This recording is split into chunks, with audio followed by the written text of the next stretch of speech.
नमस्कार। 2 बजे दोपहर 5 बड़ी खबर में आपका बहुत स्वागत है। मैं हूं आपके साथ ऋषभ राय। इसमें आपको पहली खबर दिखाएंगे जम्मू कश्मीर से, जहां जम्मू संभाग के डोडा के बाद कश्मीर के उत्तरी इलाके के कुपवाड़ा में मुठभेड़ शुरू हो गई है। दूसरी बड़ी खबर आपको यूपी से दिखाएंगे, जहां उत्तर प्रदेश में कांवड़ यात्रा को लेकर एक नया नियम जारी किया गया है।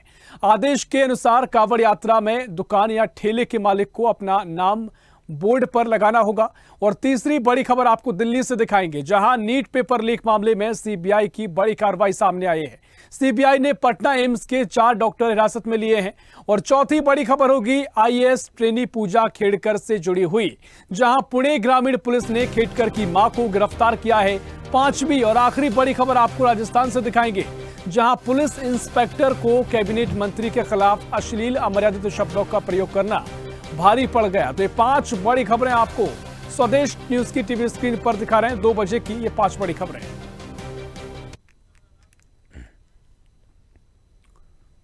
और विस्तार से खबरों की ओर रुख करेंगे, जहां पहली खबर जम्मू संभाग के जिला डोडा के बाद कश्मीर के उत्तरी इलाके के जिला कुपवाड़ा के किरण सेक्टर में मुठभेड़ शुरू हो गई है। और गुरुवार को सीमांत क्षेत्र किरण में भारत पाकिस्तान नियंत्रण रेखा के पास आतंकियों सुरक्षा बलों के बीच में गोलीबारी हुई। मौके पर सेना की 6 आरआर और पुलिस के एसओजी के जवानों ने मोर्चा संभाला हुआ है और दोनों ओर से गोलीबारी चल रही है। जम्मू कश्मीर में गुरुवार को मौसम बिगड़ा हुआ है। कई इलाकों में बारिश हुई है, बादल छाए हुए हैं। इससे पहाड़ी इलाके धुंध से घिर जाते हैं और इसी बीच सुरक्षा बल आतंकियों से लोहा ले रहे हैं। उधर डोडा में भी मुठभेड़ चल रही है। बिगड़े मौसम के बीच रुक रुक कर गोलीबारी हो रही है। डोडा में सोमवार को आतंकियों की तलाश के लिए अभियान चल रहा है। डोडा में 4 दिनों में यह तीसरी मुठभेड़ है, लेकिन अभी सुरक्षा बलों को सफलता नहीं मिल सकी है। और अब बात दूसरी बड़ी खबर की, जहां उत्तर प्रदेश में कांवड़ यात्रा को लेकर एक नया नियम जारी किया गया है। आदेश के अनुसार अब कांवड़ यात्रा के रास्ते में हर खाने वाली दुकान या ठेले के मालिक को अपना नाम बोर्ड पर लगाना होगा, ताकि कोई कांवड़िया गलती से मुसलमान की दुकान से कुछ ना खरीद ले।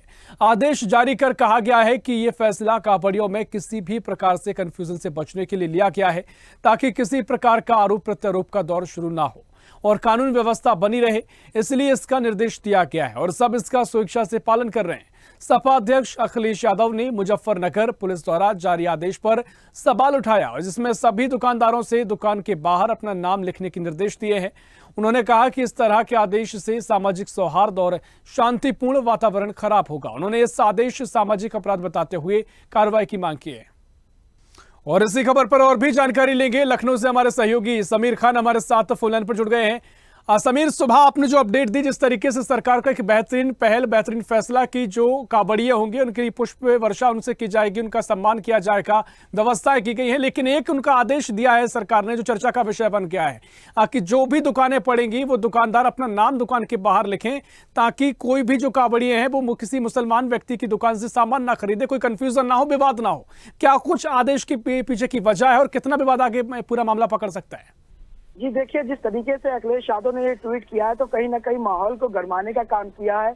मुख्यमंत्री योगी आदित्यनाथ लगातार कह रहे थे कि जो भी रूट मैप तैयार हुआ है कांवड़ यात्रियों का, उस पर जो भी दुकानें लगेंगी दुकानदार अपने नाम पूरा लिखे। उस पर अगर वो मुसलमान की दुकान है तो मुसलमान अपनी दुकान पर सही नाम लिखे और हिंदुओं का नाम ना लिखे, जिसको लेकर अखिलेश यादव ने आज ट्वीट करके एक राजनीतिक तूर दे दिया इस मामले को। अखिलेश यादव ने जो जिस तरीके से कहा है, किसी का नाम अगर मुन्ना है तो वो मुन्ना लिखेगा, मुन्ना से कैसे पता चलेगा कि वो हिंदू है या मुसलमान। तो कहीं ना कहीं ये सियासी माहौल गरमाने का ट्वीट अखिलेश यादव की तरफ से हो गया, जिससे कहीं ना कहीं एक हलचल सी मच गई उत्तर प्रदेश में। जी हाँ बिल्कुल समीर, लेकिन जिस तरीके से आदेश दिया गया है, निश्चित तौर पर इसके पीछे की मंशा थी कि कोई विवाद ना हो, कोई इस तरह की स्थिति उत्पन्न ना हो।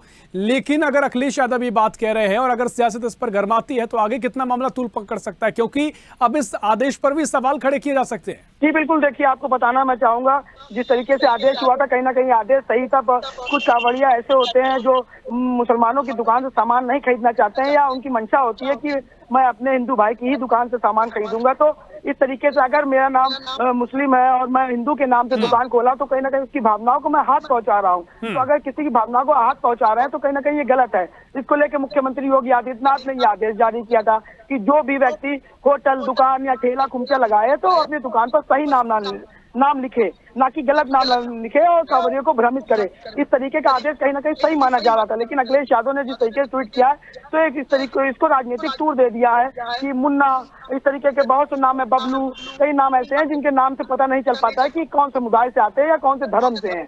तो इसमें कहीं ना कहीं अखिलेश यादव के ट्वीट ने मामले को बिगाड़ने का काम किया है, जो आपसी सौंदर्य है उसको कहीं ना कहीं खराब करने का काम किया है। और कहीं अगर बात करें तो इससे लॉ एंड ऑर्डर पे भी काफी दिक्कत पड़ सकती है, क्योंकि जिस तरीके से ये ट्वीट हुआ कहीं ना कहीं दूसरे समुदाय के अंदर एक आक्रोश सा पैदा हो जाएगा, एक नफरत सी पैदा हो जाएगी, जिससे कहीं ना कहीं वोट बैंक की राजनीति भी कहा जा सकता है। जी निश्चित तौर पर देखिए, अखिलेश यादव की ट्वीट के बाद तो अब तो इस मामले को कम से कम इस नजरिए से, दो पक्षों के नजरिए से देखने को मिलने लगा है, चर्चा भी शुरू हो गई है। लेकिन जिस तरीके से सरकार की मंशा थी वाकई में विवाद उत्पन्न ना हो, लेकिन अब अखिलेश यादव ने तर्क दिए हैं। अब उनकी बात में कितनी दम है या कितने लोग समर्थन में आते हैं या क्या कुछ इसका स्थिति रहती है, हालांकि सियासी रूप से मामला गर्मा सकता है, देखना महत्वपूर्ण होगा। क्या तस्वीर आगे नजर आएगी। फिलहाल बहुत शुक्रिया आपका जानकारी साझा करने के लिए। तो कुल मिलाकर मुख्यमंत्री योगी आदित्यनाथ ने बैठक भी की थी और आदेश दिए गए हैं, और साथ ही दुकान में जो भी दुकानदार है अपना नाम दुकान के सामने लिखकर रखे, ताकि जो कांवड़िए वहां से गुजरे उनको पता रहे कि दुकान किसकी है, क्योंकि कई कांवड़िए किसी मुस्लिम समुदाय के व्यक्ति की दुकान से सामान नहीं खरीदते हैं। तो अगर कोई बिना नाम के इस तरह के सामान खरीदता है, विवाद होता है, उस विवादों से बचने के लिए ये आदेश दिए गए। और रुक करेगी अगली बड़ी खबर की ओर, जहां नीट पेपर लीक मामले में सीबीआई की बड़ी कार्रवाई देखने को मिली है। सीबीआई ने पटना एम्स के 4 डॉक्टर हिरासत में लिए हैं। जानकारी के अनुसार तीनों 2021 बैच के मेडिकल स्टूडेंट्स हैं। सीबीआई ने नीट पेपर लीक मामले में फर्जीवाड़ा करने वाले चारों छात्रों का कमरा सील कर दिया है, और इसके साथ ही उन छात्रों का लैपटॉप और मोबाइल को पुलिस ने जब्त किया है। अब सीबीआई इन चारों से कई और तार खोजने की कोशिश कर रही है। इनका पूरा नेटवर्क पेपर ले जाने वाले ट्रक से पर्चा उड़ाने वाले पंकज को सीबीआई पकड़ चुकी है और झारखंड के बोकारो का रहने वाला पंकज सिविल इंजीनियर है।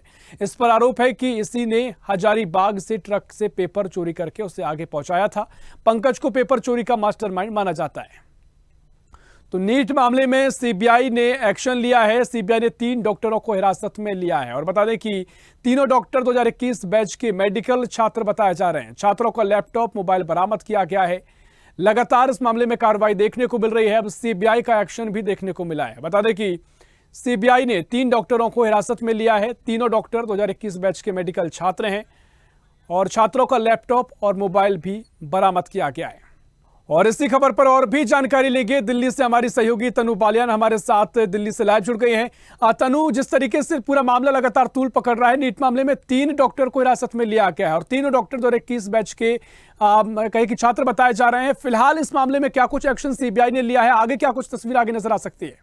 जी बिल्कुल ऋषभ, देखिए लगातार जो है वो सीबीआई एक्शन मोड में नजर आ रही है, और नीट का ये जो पूरा विवाद है अब भी पकड़ चुका है, लगातार विपक्ष भी हमलावर हो रहा है। और देखिए जिस तरीके से अपडेट सामने आया है कि 3 जो है छात्र उनको गिरफ्तार किया है। एम्स पटना में ये पढ़ाई भी कर रहे हैं, और देखिए अब स्टेटमेंट भी सामने आ गया है एम्स पटना की तरफ से। उन्होंने ये बात कही है, वहाँ के जो सीनियर कंसल्टेंट है उन्होंने ये बात कही है कि हमें बड़ा आश्चर्य हुआ ये न्यूज सुनकर कि हमारे ही एम्स के जो है ये बच्चे हैं और इन्होंने इस तरीके का काम किया, क्योंकि ये बच्चे जो है वो बहुत इंटेलिजेंट है, बहुत अच्छा इनका परफॉर्मेंस रहा है। अगर इन्होंने ऐसा काम किया है तो बहुत गलत है, हम इसकी निंदा करते हैं और हम इनके ऊपर एक्शन भी लेंगे। लेकिन हमें सीबीआई की जो जांच चल रही है उनकी जब रिपोर्ट आएगी तो हमें उस रिपोर्ट का इंतजार है, और उसके बाद ही हम जो है इनके ऊपर एक्शन लेंगे। लेकिन देखिए सीबीआई को भी कहीं ना कहीं जो है वो शक है कि कहीं ना कहीं इनका जो कनेक्शन है वो सॉल्वर गैंग से है। तो अब पूछताछ जो है वो सीबीआई करेगी और आगे की जांच भी की जाएगी। वही देखिए दूसरी तरफ सुप्रीम कोर्ट में भी ऋषभ सुनवाई चल रही है, और सीबीआई ने भी आज फिर से ये बात कही, जब सॉलिसिटर जनरल ने उनसे ये बात कही थी कि हम कल भी सुनवाई कर सकते हैं, लेकिन सीबीआई चंद्रचूड़ ने ये बात कही कि नहीं, सुनवाई जो है वो आज ही होगी, क्योंकि जो बच्चे हैं, लाखों बच्चों की निगाहें आज सुप्रीम कोर्ट पर टिकी हुई है, सभी को इंतजार भी है। तो देखिए आज कहीं ना कहीं फैसला भी आ सकता है।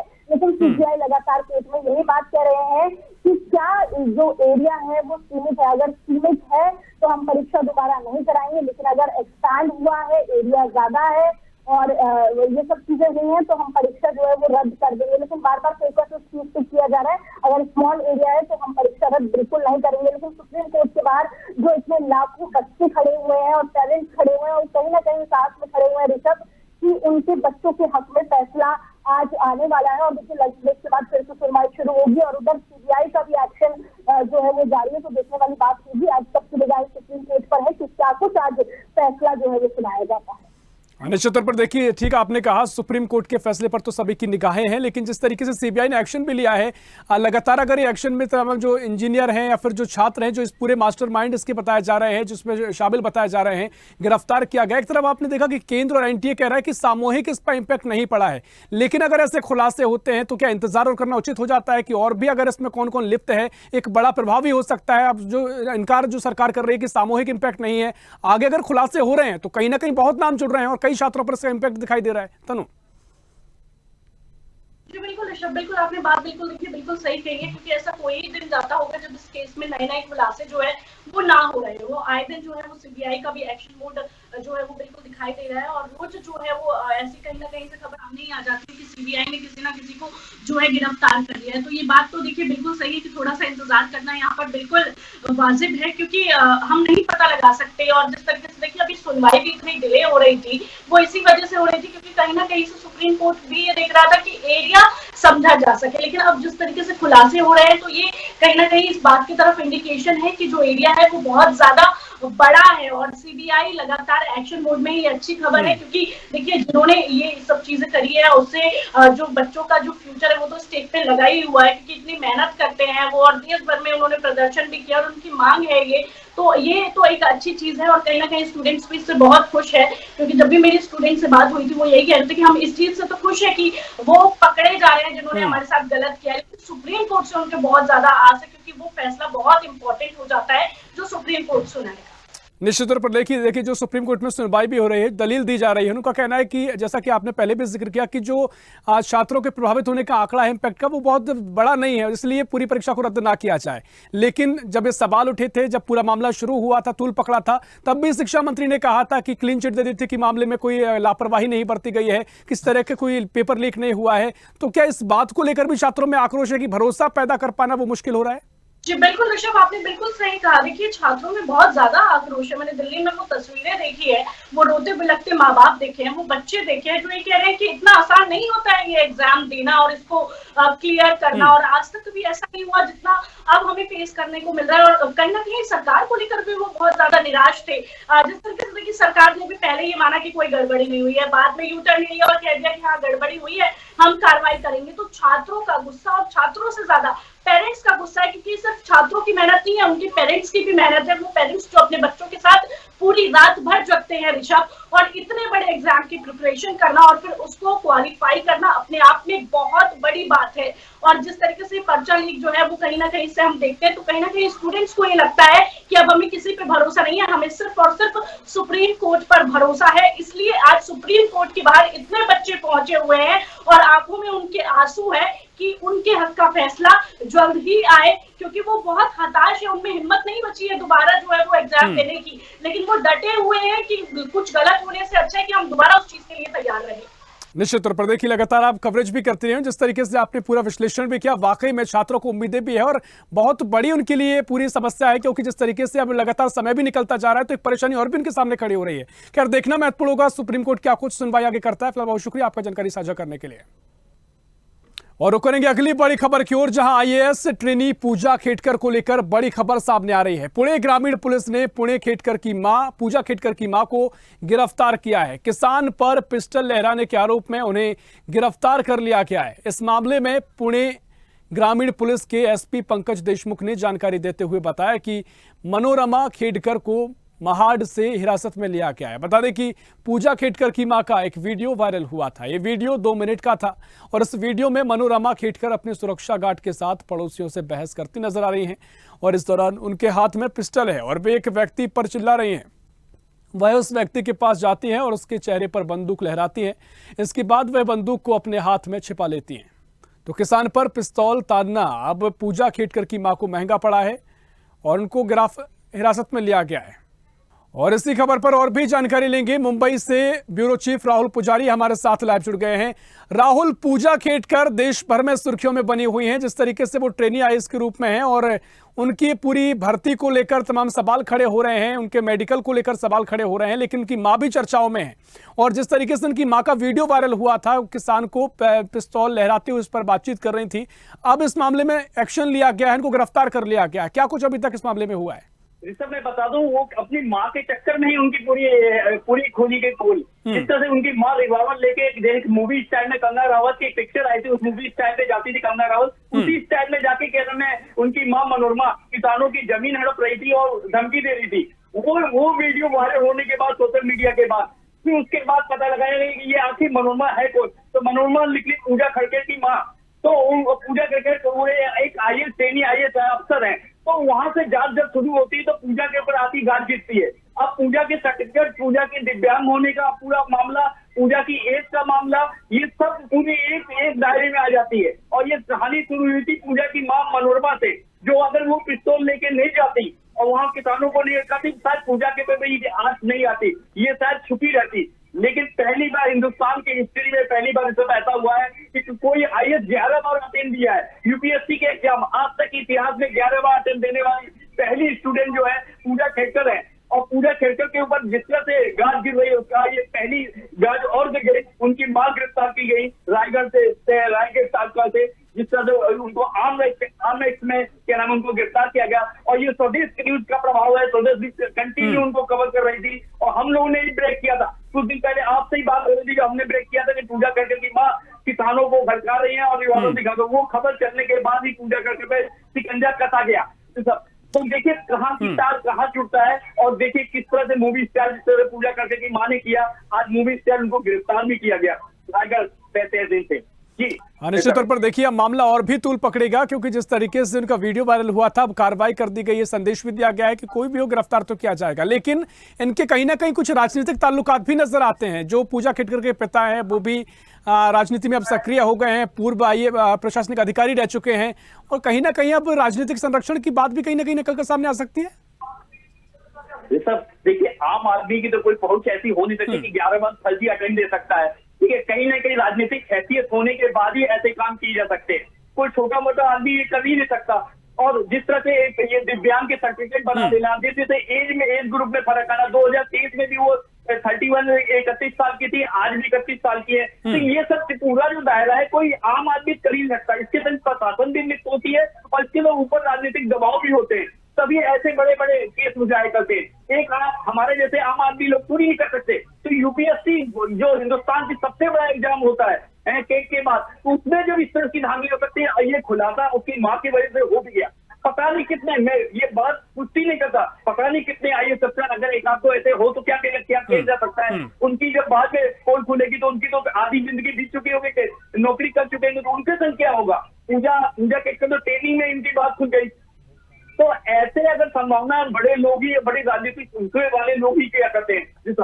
हाँ बिल्कुल राहुल, बहुत वाजिब सवाल आपने किया है, क्योंकि यूपीएससी हो या देश की जो बड़ी परीक्षाएं, लोगों की, विद्यार्थियों की आस्था उससे जुड़ी होती है। और जिस तरीके से नीट परीक्षा का मामला पहले ही तूल पकड़े हुए, अब इसमें भी कई सवाल खड़े हो सकते हैं। बहुत बहुत शुक्रिया राहुल आपका जानकारी साझा करने के लिए। और अब बात पांचवी और आखिरी बड़ी खबर की, जहां राजस्थान के केकड़ी जिले में पुलिस इंस्पेक्टर को कैबिनेट मंत्री के खिलाफ अश्लील अमर्यादित शब्दों का प्रयोग करना भारी पड़ गया। बता दें कि इसे लेकर बीते दिनों इंस्पेक्टर का एक कथित वीडियो सामने आया और इस वीडियो में टोडा राय सिंह पुलिस थाने के इंचार्ज राजेंद्र सिंह कमांडो एक फरियादी महिला के साथ अभद्र व्यवहार करते हुए प्रदेश के एक मंत्री के लिए भी अमर्यादित शब्दों का प्रयोग कर रहे हैं।